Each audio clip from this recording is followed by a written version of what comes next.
Hey guys, welcome. Hopefully I am connecting and getting live here. All right, just gonna wait a few minutes here to let people come on. It is Thursday, the lunch hour, and I know this was kind of a last minute training that I put together. So hopefully if you're catching it now, great. If not, I'm gonna keep it up so you can watch the replay anytime. Hey guys. Hopefully you're all enjoying this weather.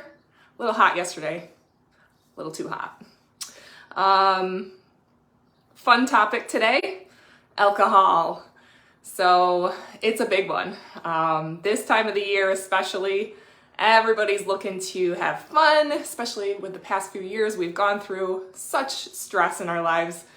We're always looking to kind of let loose, I think, and enjoy ourselves. And there's nothing wrong with that. When you're on a fitness journey, when you have health and fitness goals, these are things to pay attention to though. So I wanted to provide as realistic goals or tips as I can in today's training. It's always my goal and my philosophy really is to not do the extremes. That's been my messaging as a trainer for a very long time. And I'm gonna continue because that's what I believe in. And there's just so much out there. So, you know, we can talk about cutting out alcohol completely from our diets. And while we mean well, that's not always the case. So let me know in the comments if you're watching this now. I'm just curious, you know, call yourself out. If you're a person that enjoys drinks, nothing wrong with that. Let's see it. You know, let me know actually what your favorite drink is. I'm a beer girl. However, I do not discriminate. I like all alcohols. So let me know that. I'm just always curious what people like out there. And I'll talk about, you know, different types of drinks and how we can work really anything into our plan. However, just know obviously quantities and certain things health-wise may not be the best choice for you. So what I want to say is I have a free guide that I actually sent out to a ton of people this morning.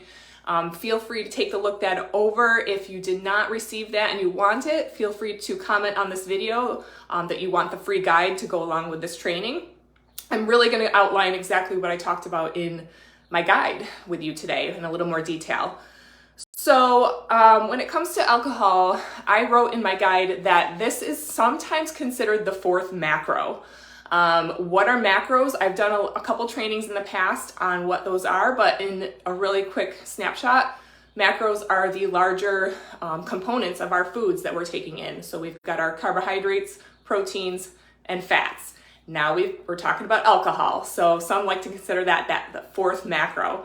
And really, although there are carbs and things in our alcohols, the alcohol is treated completely different inside of our bodies.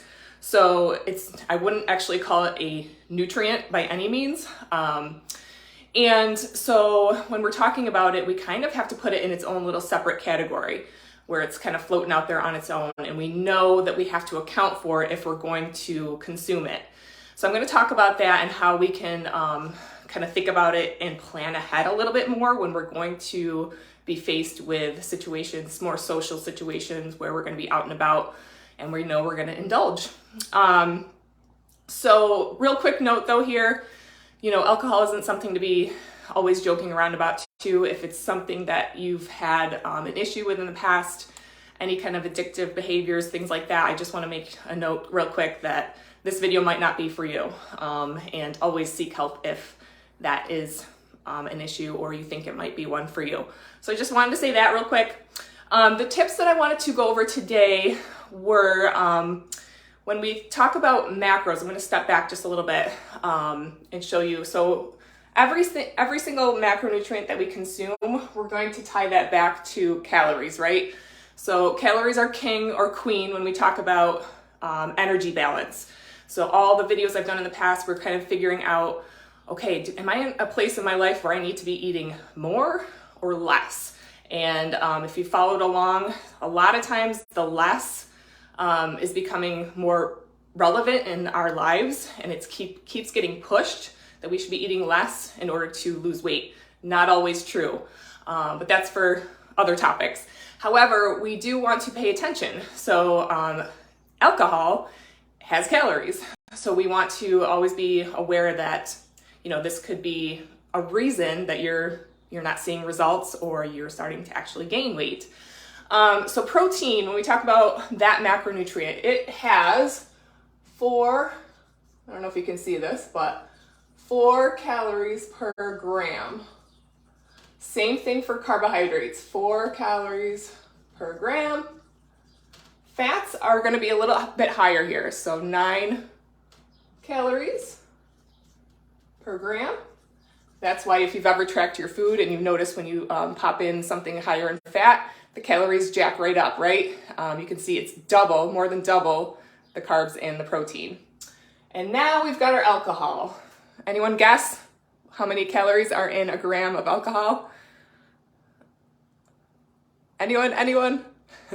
All right, well, it is higher than the carbs and fats. Right underneath the fats, we've got 7 calories per gram.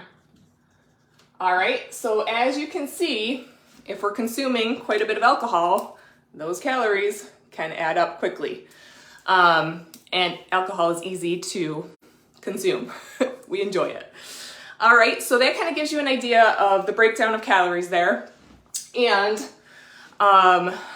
so when we're tracking, let me just say too, my first tip would be to think about the frequency of your drinking habits, right? So sometimes it does become a habit where, let's say we have a stressful job, we come home at night, we just want that glass of wine. Maybe it's 1, maybe it's 2, maybe it's more.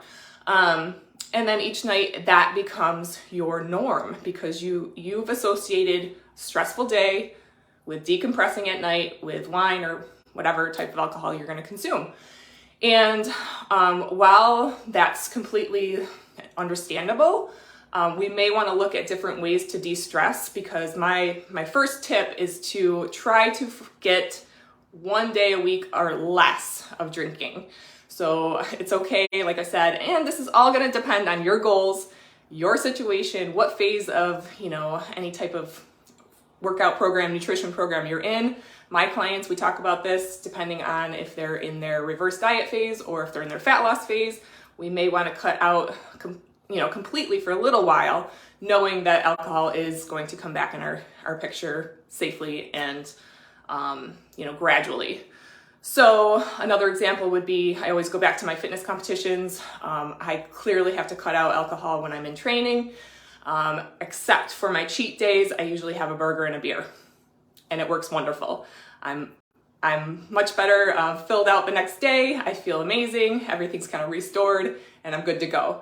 However, that's more of an extreme example. So I always like to throw that in there to show though. All right, so planning ahead. What happens actually in our body when we start to digest and take in alcohol? I said earlier, it's not treated the same as a food, which is actually true. So your body actually perceives alcohol as a threat. And what happens then is all of the digestive processes kind of stop and they're like just trying to protect you and keep you alive and eliminate that alcohol from the body. So you can imagine, think about all of the food you've consumed before you had that first drink, any of the food you consumed during that drink, and any of the foods you consume after the drink all contribute to this kind of elimination process and stopping of digestion. So, like I said, if you have carbs and fats are usually our main energy sources. Proteins, not as much. They're more there for muscle building and things like that. But carbs and fats, if we are not using them in the body and they're just sitting there, they're being stored as fat. So you can imagine when your body has a lot of alcohol inside of it, it's simply trying to process that. And carbs and fats are often to the side and just being like hanging out, not being used. And if you think about that, it compounds. So if you're drinking even one or two a night, all that digestive processes stop. You have to eliminate that alcohol. And over time, 4 or 5 times a week, think about that storage that's happening. Okay, so that's the biggest thing I think that people don't realize. They think, oh, it's only, they only convert it into calories or carbs or whatever. They're like, it's no big deal. I can just burn it off, tomorrow, or I'll sleep it off. And it really just doesn't work that way when we talk about metabolism and digestion. So I hope that helps with that thought process. Now let's move on to the next tip. So plan your eating accordingly to when you're going to be drinking. Again, not always a realistic, piece of advice, but certainly something you can try if you are serious about, really getting your goals. So I gave an example in my guide of how to calculate this if you're somebody that tracks your food. I have a lot of clients right now that do track because they're serious. They want my help. They want to understand their body and what needs to be, what they're eating and things like that to get results. So I don't know if you can even see this, but I'll give it to you guys in the guide if you don't have it. Let's use 2 glasses of red wine as our example. 2 glasses of red wine, about 250 calories. And so we know if we're gonna have 2 glasses of wine at night, we're gonna have to shift our calories around in order to stay on track. So carbs, you can do this 3 different ways. If you are somebody that enjoys eating carbs, you might want to take off, subtract from your fats. If you're somebody that enjoys fats, vice versa. So what I'm talking about is we know that we have to account for 250 calories later on when we have those 2 glasses of wine. So our carbs here, we know that there are 4 calories per gram. So we do 250 divided by 4. That gives us 62.5 grams of carbs that we're going to subtract from our macros that day. So again, that all converts back to the overall calorie number that we're trying to hit. And also same thing with fats. If you would rather subtract from your fats, we're gonna go 250 divided by 9 gives us 27.8 grams of fats to subtract from your diet that day. Or you could do a combination of both carbs and fats. So I just split it in half, 125 divided by 4, 125 divided by 9. Now you're gonna subtract that amount of carbs and that amount of fats from your diet to equal the same 250 calories that we're trying to make up for when we indulge later. So as you can see, that's just a small example of the 2 glasses of wine. If you're going way above and beyond that, you can imagine what your diet would have to look like all day long to consume that. Plus, think about how wasted you'll be if you don't eat before you go and drink all that much. So it really is energy balance. It's being self-aware in what you're able to go and handle. I think that's probably the biggest piece in all of this is understanding your own self, your own habits, and trying to work this in to your life. The next tip I have is, also I just want to make a quick note. If you're somebody that does not track your food like this, and this is all a tool, tracking is a tool. I do tell my clients that eventually we want you to get off the tracking and learn how to do this intuitively. So you might be there already or just somebody that hasn't ever tracked before. This is going to be an estimation process. So just the same that we went through here, if you're thinking ahead and you're like, oh, there's a big party tonight, I've got a 6-pack of beer I'm bringing with me. What does that look like? How much calories do I have to eliminate all day in order to account for those beers? And again, it's not perfect. Even when we track, it's not perfect, but it gives us way better ideas of just going out there and splurging without any idea of what you're doing. All right, so then we've got, that's your food, planning your sleep and when you drink. This is another one that may not be as realistic for people, but it actually really matters. And it does go back to your frequency of drinking too. So if you have heard some of my sleep talks before, sleep is honestly one of the top reasons you're not losing weight. If you're not sleeping, your body's not restoring, it's not repairing, it's not recovering. And your hormones are gonna be off, your everything, your muscles not gonna be building, you could be actually losing muscle, things like this. So sleep is highly important. And when we drink alcohol, our sleep 100% gets affected.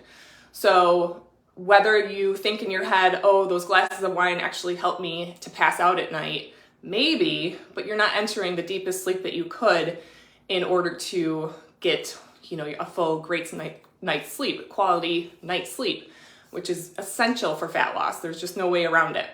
All right, so if we think about sleep and we're trying to plan our drinks, I made a funny video yesterday on Facebook about day drinking, because that's essentially what I'm saying to do.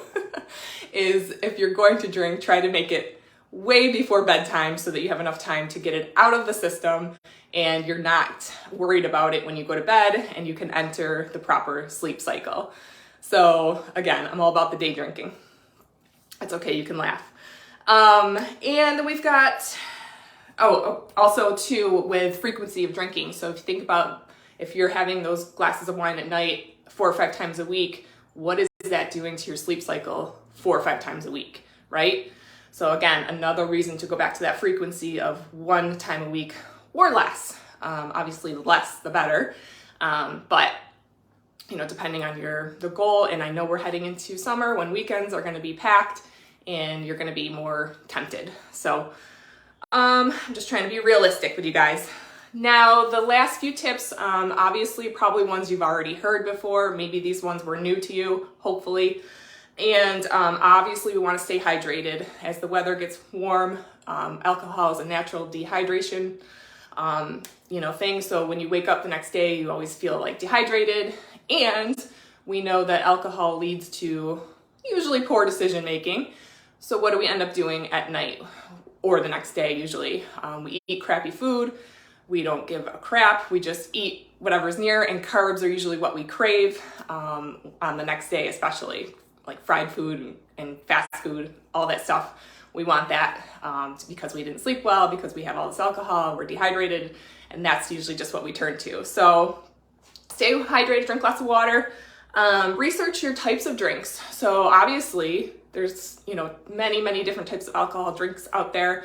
We've got anything from our margaritas to our beers, wines, the lower cal carb options, vodka, any of the clear liquor drinks are, I don't want to say better, but they're just going to provide, less of these numbers here for you.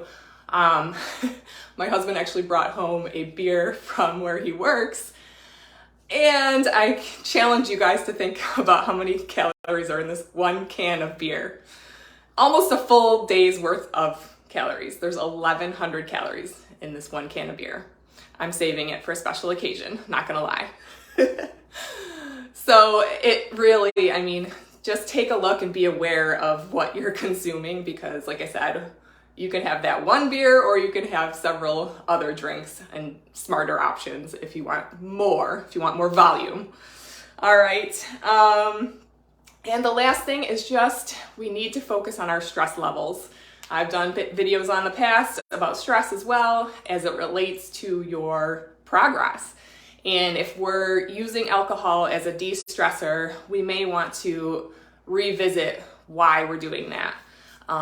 If it's, again, to just numb and get through the day, we could probably come up with a list of other ideas to help you get through that. So I know a lot of people use working out to de-stress, going on a walk, reading books, just hanging out with your kids, whatever the case may be, but there's got to be a reason that you're doing this if you are somebody that makes it more of a habit.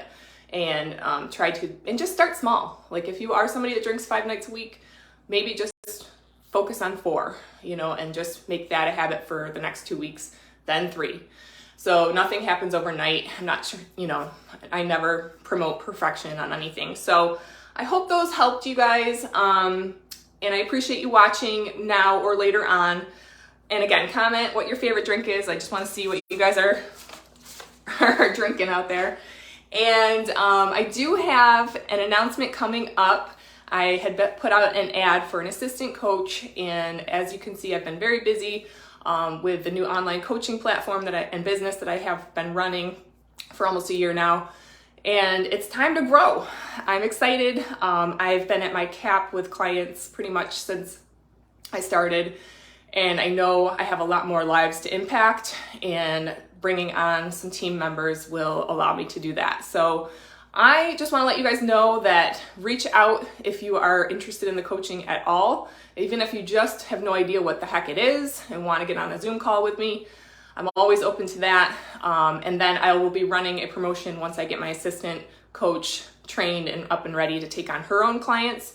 But this is going to be cool because it'll be compound. We're just going to keep changing lives. So comment below too if you're interested in a discovery call with me. Again, we could just talk over any aspect of coaching or anything that you have quick questions on. All right, guys, I hope you have a wonderful rest of the day, rest of the weekend, and we'll see you soon.